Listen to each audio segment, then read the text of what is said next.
Hər vaxtınız xeyir. Əziz müəllimlər, MİQ və sertifikasiyaya hazırlaşanlar, eyni ilə də abituriyentlər. Mən Yusifova Sahilə. Sülh Plazada yerləşən Mentol Pilos Hazırlıq Mərkəzinin riyaziyyat müəllimiyəm. Bugün istədik ki, müəllimlərə kömək məqsədi ilə hansısa bir mövzunun qısa izahını verək. Olsun aydınlıq kəsirlərdən boru çən məsələləri.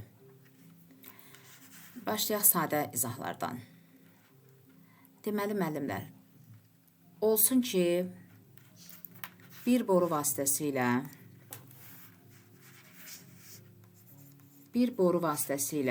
hovuzu 5 saata doldurmaq olur.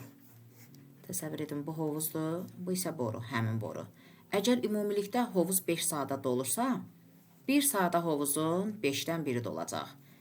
Eyni ilə ikinci 1 saata da 5-dən biri dolacaq. Yəni 2 saata hovuzun 5-də 2-si dolacaq. 3 saata 5-də 3-ü, 4 saata 5-də 4-ü və tam hovuz 5 saata dolacaq. Digər bir boru isə hovuzu 6 saata doldurardı. Bunun da 1 saata 6-da biri dolacaq. Hər ikisi ayrı-ayrı açılsa, biri 5 saata doldurar, biri 6 saata. Yox, birdən olar ki, hər iki boru eyni zamanda açılar. Və birinci 5 saata, ikinci isə 6 saata doldurudaq təklikdə. Bizə deyər ki, 1 saata hovuzun nə qədəri dolar? Birinci boru hovuzu 5 saata doldurduğuna görə 1 saata 5-də biri, ikincisi isə 6-da biri. Və 1 saatdan sonra biz borunu bağlasaq, onda hovuzda 6-da 1 ilə 5-də 1-in cəmi. Yəni 30-da 7. Həmişə yanına çalışın yazın müəllimlər. 1 saata 30-da 7 hissəsi dolar. Desə ki, 1 saata hovuzun nə qədər boş qalar? Ümumi 30, həmişə 30-da 30-dur, ümumi hovuz. Yəni, məxrəc nədirsə onun tamıdır. 30-da 30-dan çıxacaq 30-da 7-ni. Eləyəcək 30-da 23. Bu isə 1 saata boş qalandır.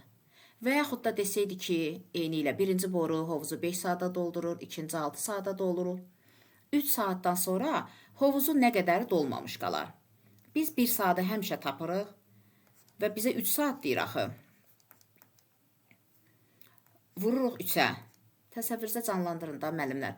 5 kilo alma 25 manatdırsa, biz 1 kilonu tapırıq ki, məsələn 2 kilo alma istəyirəmsə, 1 kilonu tapıram ki, 1 kilosu 5 manatdır, 5-i də 2-yə 10. Eyni qayda ilə gedir. Əgər 1 saata 30-da 7-si dolursa, 3 saata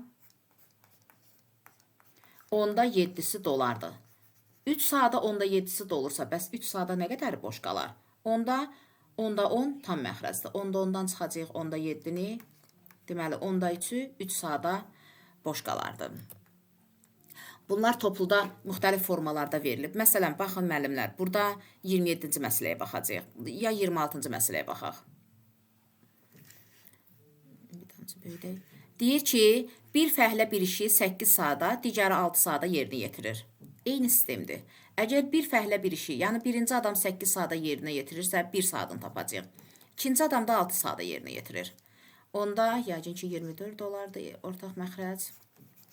24-də 7 hər iki adamın 1 saata birlikdə elədiyi işdir.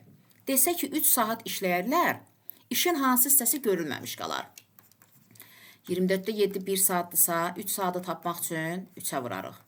Deməli, onlar bir yerdə işləsələr 3 saata, işin 8-də 7 hissəsini görmüş olarlar. Və opşi iş, yəni ümumi iş 8-də 8-dir. Onda 3 saatdan sonra görülməmiş hissə, aydındır ki, 8-də 1 hissə olar. Bunu başqa müxtəlif versiyalarda eləyiblər. Məsələn, bu birisinə baxaq. Baxın, burada 39-cu misala baxırıq, müəllimlər. 39-cu misalda deyilir ki, deməli, birinci boru ilə hovuzu 4 saata, ikincisi ilə 6 saata doldurur, üçüncü boru isə dolu hovuzu 12 saata boşaldır. Ümumiyyətlə, müəllimlər, burada bir şey nəzərə yetirin ki, əgər bir boru hovuzu doldurur, hər iki boru doldurursa, onda onların 1 saatlarını toplayacaq. Və yaxud da hər iki boru boşaldırsa, 1 saatlarını toplayacaq. Çünki hər ikisi eyni işi görür. Yox, əgər biri doldurub, biri boşaltsa, onda 1 saatlarını çıxacaq. Burada da eyni qaydanı deyir. Deyir, birinci boru 4 saata doldurur. İkinci boru 6 saata doldurur. Üçüncü boru isə 12 saata boşaldır. Doldurulanları topladıq. boş adlarını çıxdıq. 3-ün ortaq məxrəc elə 12 götürərdik.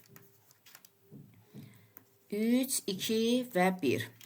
3-dən 2, 5, 5-dən də 1-ni 4. Bu da ixtisar gedərdi. Alınardı 3də 1. Deməli, hər 3 boru həmişə yanına yazın 1 saatı. Hər 3 boru 1 saata 3də 1-ni doldurardı. Bunların hər üçü eyni vaxta qoşularsa, bu söz mütləq çox önəmlidir. Əgər eyni vaxta qoşularsa, üçünün cəmini vuracaq həmin vaxta. Yox, müxtəlif vaxtlarda qoşularsa müəllimlər. Məsələn, biri 2 saat qoşular, biri 3 saat qoşular. Onda təklikdə bunun 1 saatını 2-yə vuracaq, bunun 1 saatını 3-ə vuracaq. O formanda birinə çalışacağım, baxaq. Ən çox problem oralarda yaranır. Deməli, hər 3 boru eyni vaxta qoşularsa, boş hovuzun yarısı neçə saata dolar? Hər 3 boru eyni vaxta qoşularsa, 1 saata hovuzun 3də 1-i dolar, eləmi? 1 saata. Bizə isə lazımdır ki, obşu hovuzun yarısı. Obşu hovuz 3də 3-dür. Bunu işləyək, 3də 1 x bərabərdir, 3də 3. Dolayısıyla bu 1 deməkdir. X da tapanda 3. Yəni, ümumi hovuz 3 saata dolardı. Bizə isə deyir, hovuzun yarısı. Yəni, 1,5 saata dolardı hovuzun yarısı. Və yaxud da bura x bölçü ilə də yazsaq, müəllimlər, eyni formada cavab alardıq. Digər bir məsələyə baxaq. 41-ci məsələyə baxmaq istəyirik. Baxın, burada yəqin ki, məsələni görürsünüz, biraz böyüdək. Birinci boru hovuzu 6 saata doldurur, ikincisi isə 8 saata boşaldır. Deməli, birinci boru 6 saata doldurur. 1 saata 6da 1-ni dolduracaq. İkinci boru 8 saata boşaldır. 8də 1-ni 1 saata boşaldacaq. Eləmi? İndi ikinci cümləyə fikir verin. Birinci boru 4 saat, ikinci boru isə 8 saat işləyir. Ayrı-ayrı işləyirlər. Görürsünüzmü müəllimlər? Onda hər birini öz saatına vuracaq. 6da 1-i vuracaq 4-ə və ixtisar getsə 3də 2. 8də 1-i isə vuracaq.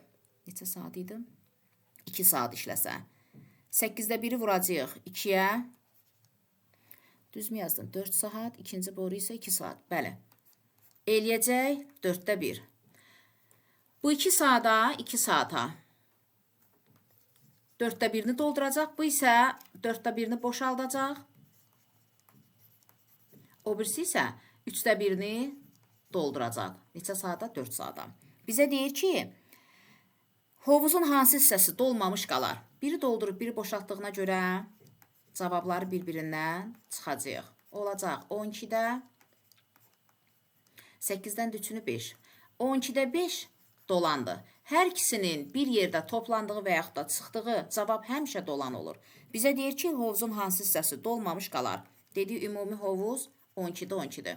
12-də 12-dən də 12-də 5-nə çıxsaq, 12-də 7 dolmamış qalar. Yəni, cavab B variantı. Belə müəllimlər, harası aydın olmadısa, rəy bölməsinə yazın və yaxud da hansı bölmədə çətinlik çəkirsinizsə, yenə də rəy bölməsinə qeyd edin, birlikdə baxaq. Sağ olun, görüşənə qədər.